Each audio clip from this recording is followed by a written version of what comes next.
Mark Cook, and I am really excited right now because I get to learn something, and you do too. I'm really excited to be joined by Don Melnick. Did I say that Yep, right? you said that right. Yes. Boom. So Don is an amazing guy. He does a really cool thing. He practices Krav Maga. Now, Krav Maga, what is it, you say? I didn't know. This morning when we were setting everything up for today, I heard about Krav Maga and I was like, wait a second.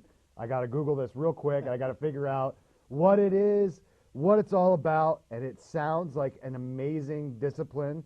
So Don, first off, welcome. Thank you very much. You're welcome. Thanks for being here. Pleasure. Tell us a little bit about Krav Maga. What is it? So Krav Maga is pure instinctive reactive self-defense. It's not tournament, it's not competition, traditional martial arts. It's real world, save your life, get out of bad situations as quickly as you can by whatever means necessary. Okay. Get home safe. So it practices, it sounds like it practices the same disciplines of self-defense, but it's not an attacking, right? Is that a good way to put it? I'm trying to kind of break it down into like a really simple, every person watching is going to understand. Like, Sure. Karate is engaging. Excuse me. Jiu-jitsu is engaging.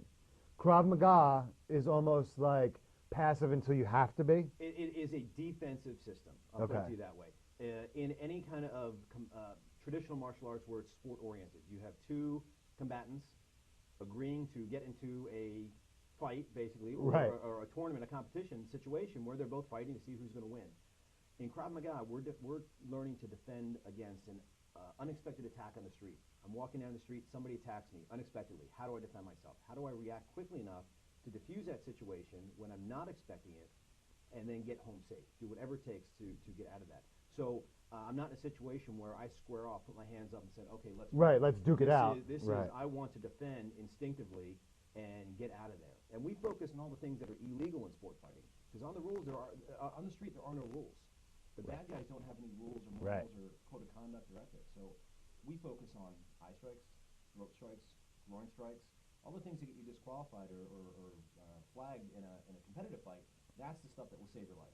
Right. That's what we focus on. Okay, cool. So really, it's probably great for women. It's probably great for people that are living in the city. That I think the one thing that I thought of right away was the stupid knockout game that these teenagers are playing, where they just punch unsuspecting people. That's not necessarily going to prevent that, but how you handle that situation. If you're trained under the Krav Maga, you're going to handle that situation much differently. Absolutely. And I can tell you what all self-defense boils down to. You can take all the fancy techniques away.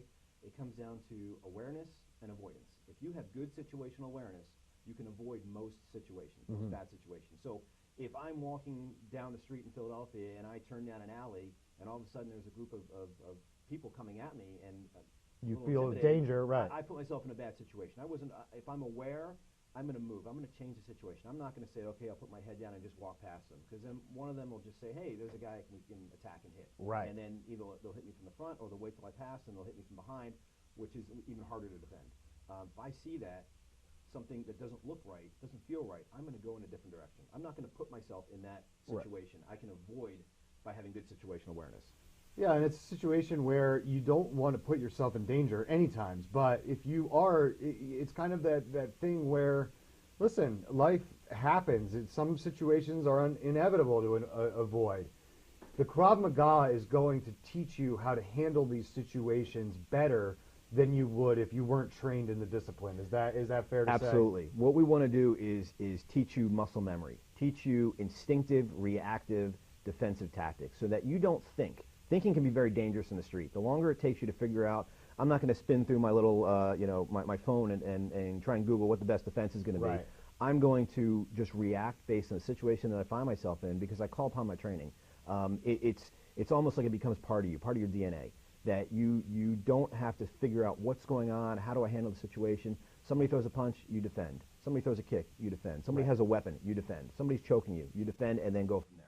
I think that what happens to a lot of people, and I'm thinking of one person that I know very well in particular, is that when they're faced with certain situations where they feel danger or threatened or any sort of outside negative influence, they shut down.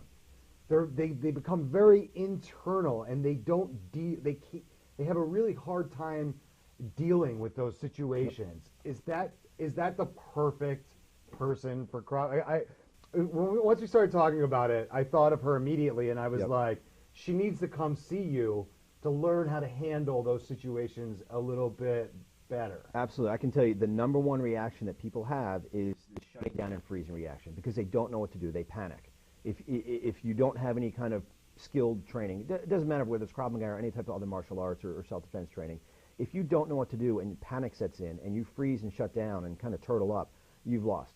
Right. You've given the threat, the bad guys, the upper hand in that situation. Now you're reacting from a completely defenseless position, and it's going to be really hard to do something. Right, right. It's hard because, you know, I've seen this person in certain situations, and for someone like me, I don't know if you could tell this or not. I will take action even if it's the wrong action, because my theory is something is always better than nothing. Yeah.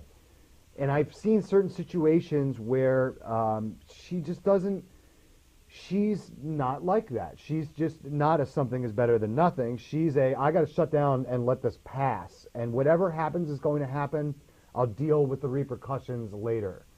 And what Krav Maga sounds like to me is that it doesn't allow you to put yourself in that defenseless position, because you already know what you have to do to survive. Yeah. It's a fight, flight, or whatever that instinct is, Yep. right?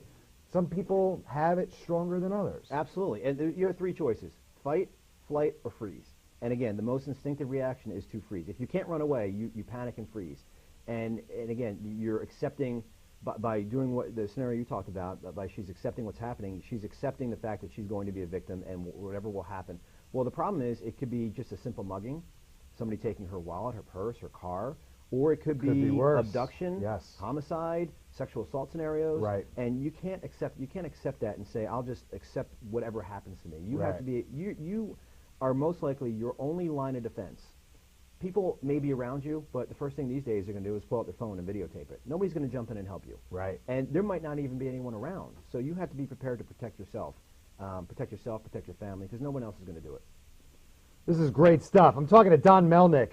He is a Krav Maga. Now, what would you say? I would say expert, but is there an actual term? You know, because look, I said earlier, you know, are you a sensei? Are you like, you know, is there a title that's associated with it? Yeah, there's no real title. At super advanced level, there's the grandmaster of the system, and there's experts and masters at that level. I've been training for a little over 8 years now. I just consider myself an instructor. Right. That's it. I'm not a master or an expert. I teach people how to stay safe. He's cool. You can call him Don. Right? There's no big titles or anything. So we got to take a quick break. When we come back, we're going to get more into the nitty gritty about the Krav Maga and how you can get involved and meet Don at his spot, his training center. So we're going to take a quick break on Morning Coffee, and we'll be right back. When it's time for Jersey Mike's to give a sub some sizzle, this is the way. The way it's always been. The way it always should be. The way it always will be. Because that's just the way it's supposed to be. Jersey Mike's. Be a sub above. Extra Innings is the nation's premier indoor baseball and softball training center, featuring indoor batting cages, 7 multi-use tunnels, and training rooms. Extra Innings can provide professional instruction, private and group lessons, and the best year-round clinics. Along with a nationally recognized pro shop that features the latest and widest selection of equipment and apparel, our experienced staff can provide you with the right instruction and help you find the best equipment for your ability and budget. Extra Innings, where the game never ends. Today's show was brought to you by Alicia Kelly of White Horse RV Center in Williamstown, New Jersey. Alicia is your RV expert. Contact Alicia at whitehorserv.com or give her a call at 856-262-1717, extension 203. When you think of RV, think Alicia Kelly. Hi, I'm Mark Cook, and I'm talking to Don Melnick, who is a expert at Krav Maga. And now, in the last segment, we talked a little bit about what Krav Maga is and how it differs from a lot of martial arts in a way that it's more about the awareness and the reaction rather than the engagement and the fighting. So what I wanted to talk about now, Don, is a little bit about how we can apply the Krav Maga. We had talked, I mentioned in that last segment about that knockout game where basically bored teenagers just punch unsuspecting people and try to hurt them, and they're getting some sort of satisfaction out of that. It was a major problem in the city of Philadelphia in the late summer and fall of last year, of 2015. It had seemed to have died down. I guess that craze had died down. And then I guess around Christmas or shortly after that, we started to see this happening again. How does Krav Maga help a person in that situation? Now, again, they don't know it's coming. But Sure. again, we talk about the awareness aspect of Krav Maga. So let's Absolutely. really get into that. So you're in a situation where you're walking, whether it's down the street or at school, again, not walking with your head down, not walking, texting, looking at your phone, but being aware, painting a picture of the environment with your eyes, not staring people directly in the eyes, but just looking around, understanding what's going on, and if something changes, being able to react and adapt to those changes. If you see something that doesn't look right, don't put yourself in that situation. If you see people moving towards you, if you see people moving away from you, you have to figure out what's going on. Are people running towards you because they're running away from something, or they're running to something? Which way do I want to go? Right. If I'm walking down a street and people are coming towards me, I put myself not in this aggressive stance that if somebody messes me, I know what to do. But my awareness is more heightened. I don't put myself right in the middle of them.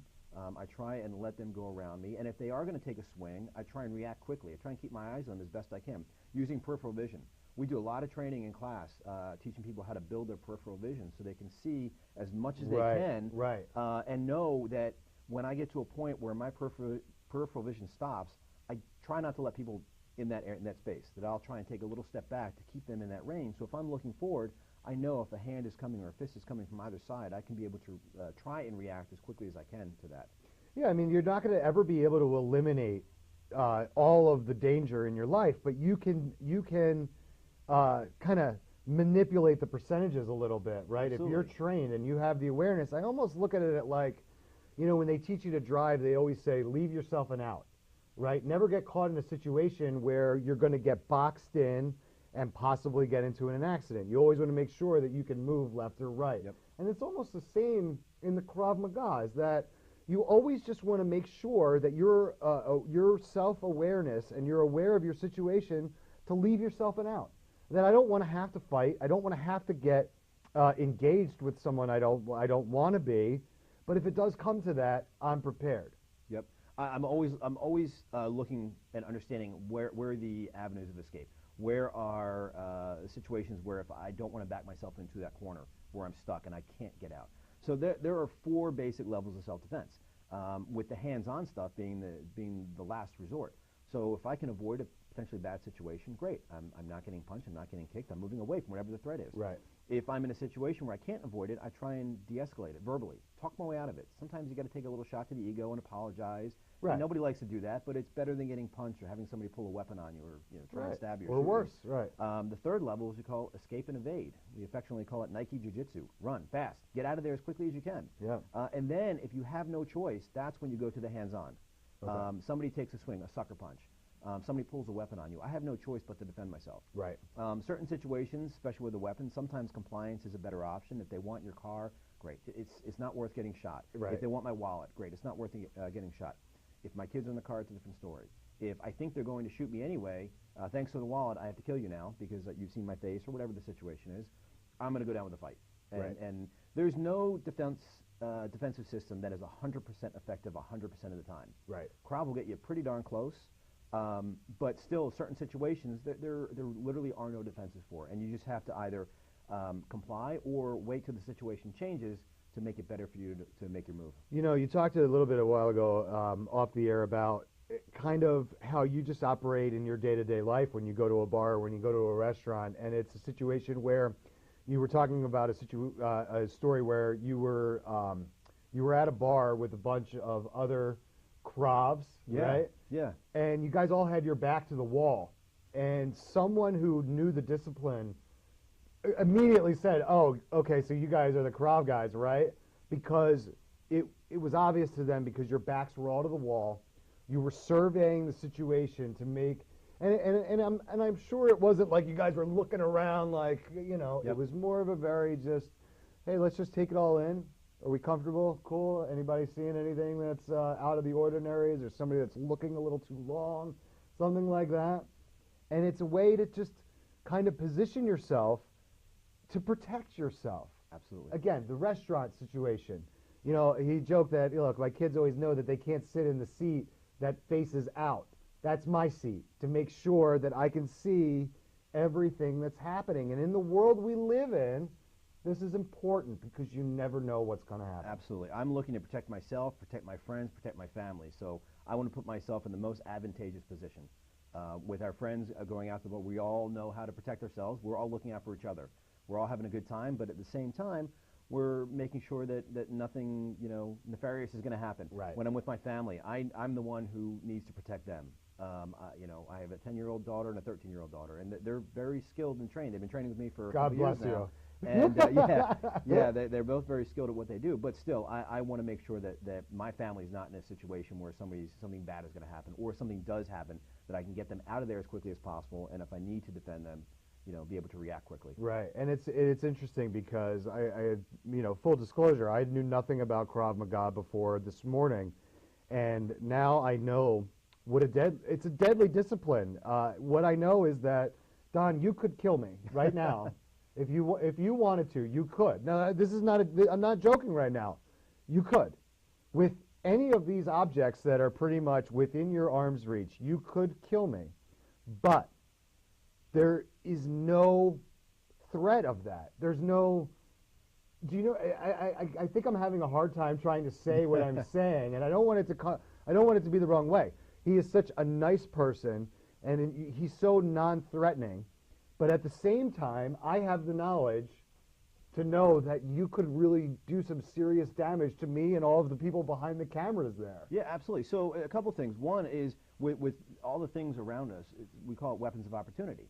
You might not have a weapon on you. You might need to defend yourself. I might need to pick up a coffee mug or, you know, a microphone, or take the wire from the right. lavalier, and if I need to use it to defend myself, to either block a punch or do something. But again, it's a defensive system. For me to just sit there and attack you because I'm bored, you know, that's now aggressive. I'm now the bad guy. I'm the threat. Right.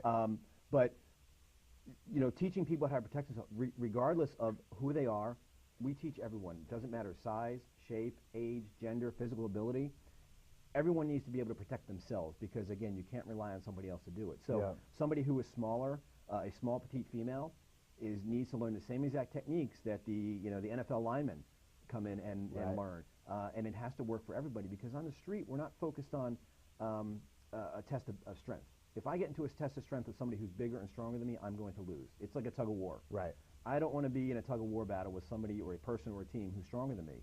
I like to say we play tug of war and we're the team that lets go of the rope and the other team falls down. Right. We need to turn the tables on them. And if I am smaller and weaker, that's what they're going to try and feed off of.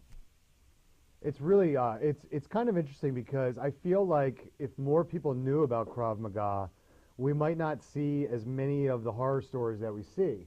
Look, nobody likes bullying, right? And then we're trying to get rid of bullying, but unfortunately, because of the human element, I think that it's probably going to exist in some form or another. So how do we deal with the bullies when they become physical, when they actually cross that line of verbal intimidation to becoming physical? We've had a horrible story that happened in Delaware last week with a young high school age girl was being bullied to the point of death. Krav Maga would have saved her life. Potentially, if she knew what to do, and you know, there's all kinds of environmental situations and factors that you have to take into account. If she is, even if she has skills and she is attacked and circled by multiple people, those are hard situations to get out of. So there's no guarantee it would have protected her, but it gives her a little heads up. Maybe her training would have allowed her to be smart enough not to go into the bathroom where she got beat Right. up. Or maybe she would have been able to get out when she realized that she walked into a potential trap. There's all kinds of different factors. If she knew there was a situation, I always tell people, go tell someone. Don't worry about, this whole you're a rat, you're a narc, Right. you're whatever.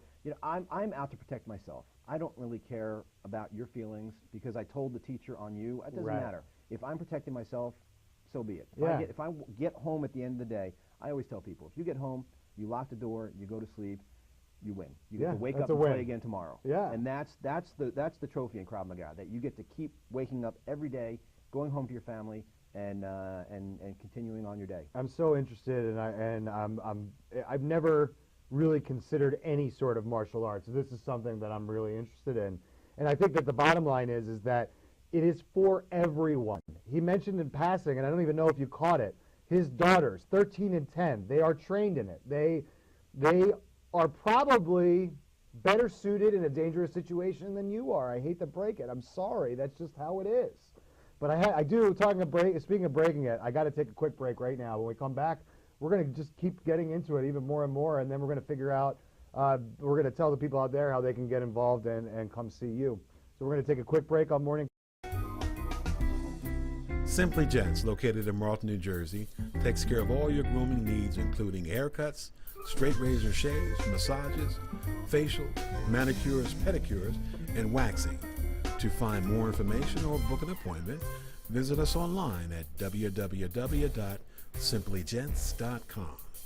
The secret weapon of a well-groomed man, Simply Gents. When it's time for Jersey Mike's to make a really great sub, this is what we do. It's what we've been doing. It's what we've always done. It's what we'll always do. So what are you doing? Jersey Mike's. Be a sub above. Today's show has been sponsored by Farmers Insurance in Voorhees, New Jersey. To protect your assets and the people you love, call Mike Skoranek, your local Farmers Insurance agent, at 856-336-2553. We are farmers. Bum, ba-dum, bum, bum, bum, bum. On the Radio Vision Network, welcome on this fine Tuesday morning. And I am learning so much here. I'm talking to Don Melnick, who is the expert in Krav Maga.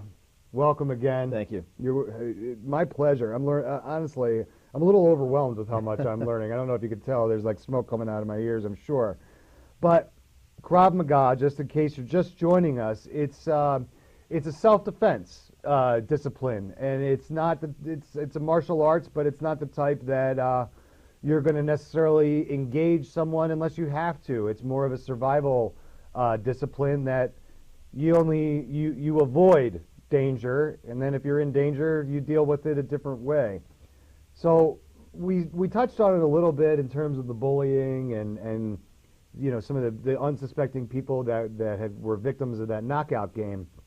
But really, who is Krav Maga for? I mean, that's pretty generic and cheesy, Don, just to say, oh, it's for everybody. Everybody should use it, right? It is a little generic, but it's the truth, right? But it is the truth. I Yeah. can tell you, we teach civilians, we teach law enforcement, we teach military, and the same applications are taught to everyone. The difference is how they finish. So military, they learn the same basic techniques, but their finishing move is what we call terminal application of force. That's just a fancy way of saying they kill the bad guys. Right. Law enforcement is focused on containing control, weapons retention, cuffing positions, control holds, get them into the squad car, take them downtown and book them, protecting their weapons if they're on the street, protecting themselves if they're on the street. They have to get home safe. Despite what the media wants you to think, that law enforcement just wants to pull the trigger and all that stuff, that is absolutely not the truth. And what Don is talking about is the truth. They're trying to disarm those situations. They're not trying to escalate them, believe me. And then that third aspect. The third aspect is civilians. Civilians they have the hardest job because we don't carry weapons. We don't have handcuffs or zip ties on us, or we shouldn't. Right. And we just have to get home safe at the end of the day. And so as a civilian, all 3 levels learn the same basic foundation techniques, but the finishing move is diffuse the situation and run faster than the bad guy. Right. If I can knee him in the groin, or jam a finger in their eye, or strike him in the throat, or take a kick to the side of their knee and take out all their little CLs in their knee, then I can run faster than them. That's something my to head just give you that time, Absolutely. that break of a head start. Exactly. I need to disrupt their thought process, give myself some sort of a head start so I can run faster than them, get someplace faster than they can, get someplace safe. You know, your daughters have an advantage that their dad, you know, is trained, and you're now training them. But this is a great skill for kids to learn as well. Absolutely. We teach kids as young as 7, 6 and a half, 7. The younger kids don't really fully grasp the concepts, and too worried about them going home and kicking their little brothers in the groin. Right. But when they get to about 7, they start to really grasp the concepts, and they're starting to engage in more situations where they have to be more situationally aware. Bullies at school, threats on the street. The guy in the white windowless van that pulls up offering you candy or help me find my lost dog. Right. And the kids know. We teach them very specifically the difference between a threat at school, because I'm not going to take the eye out of the school bully. And I have to be a little more careful because most schools have 0 tolerance. So even if they're going to focus more on the awareness and the verbal de-escalation, the escape and evade, and then go hands-on only if they have to, and only if they can articulate that I had no choice. And if you're going to suspend me, well, that's fine, but I had no choice. It was either him or me. Then there's a difference between the guy in the street, who is a snatch and grab or a luring situation where all bets are off. You do whatever it takes to get out of that situation. And what's nice is that if you can get a kid involved at a young age, these are life skills that they're going to be able to take with them throughout their whole life. It's a great skill to have at any age, honestly, but the younger you learn this, the better it is. Now, I have some outside of the box people that I think should be considering this. Car salesmen, guys that get into cars with people they don't know on a daily basis. Absolutely. They should be trained in this discipline. Realtors, they're meeting people all over the place. They don't know them. They're setting up open houses. They're doing all of these meetings. They should be trained. They should be trained in this. And we have a program specifically for the real estate business. Boom. So right on cue. We didn't even talk about that. Look at that, right? Yeah, real estate. We did a lot of research and found out that real estate industry is one of the most dangerous white-collar professions out there because of what you said. They're getting in the car. I remember when my wife and I were looking for our home, we were a soft introduction to a realtor. We didn't know him. He didn't know us, but it was a friend of a friend. Right. I could have gotten in the car. I could have been a serial killer. He could have been a serial killer. Exactly. And we're getting in the car with him. Realtors who go to doing open houses, there's people constantly coming in. They're opening the lock boxes with their back turned. Yeah. There's a lot of dangers that we've developed an entire program specifically around that industry to help people stay safe. That's awesome. Honestly, I'm kind of blown away by that. So I think right now, maybe we have a realtor out there watching. How do they get involved in that program? So we've got a couple different things. We have a school in Cherry Hill on Springdale Road. We have classes 5 days a week, and then we run specialty programs just for realtors, specialty programs just for women. We have a program just for kids. And you can go to our website or call us anytime, and we'd be happy to discuss the training options that we have. So I know that they're probably going to get thrown up on the screen there, but give that website. Sure.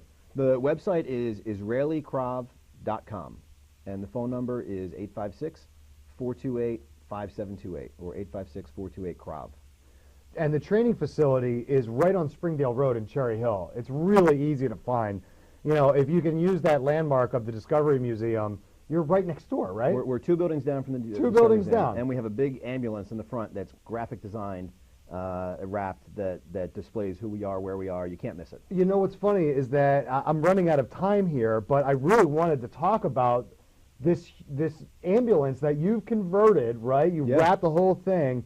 It's awesome what he does. He takes it, and then he goes and hands out cheesesteaks in Philly. This is like the greatest promotion ever, right? Yeah, it's basically a mobile billboard. Yeah, it's really cool. So really, because I'm running out of time, the only thing that I have to do now is invite you back, and then we talk about that next time. But if you see the truck driving around, make sure you check it out. Don might be driving it, and you can stop in, say hello, and find out more about Krav Maga.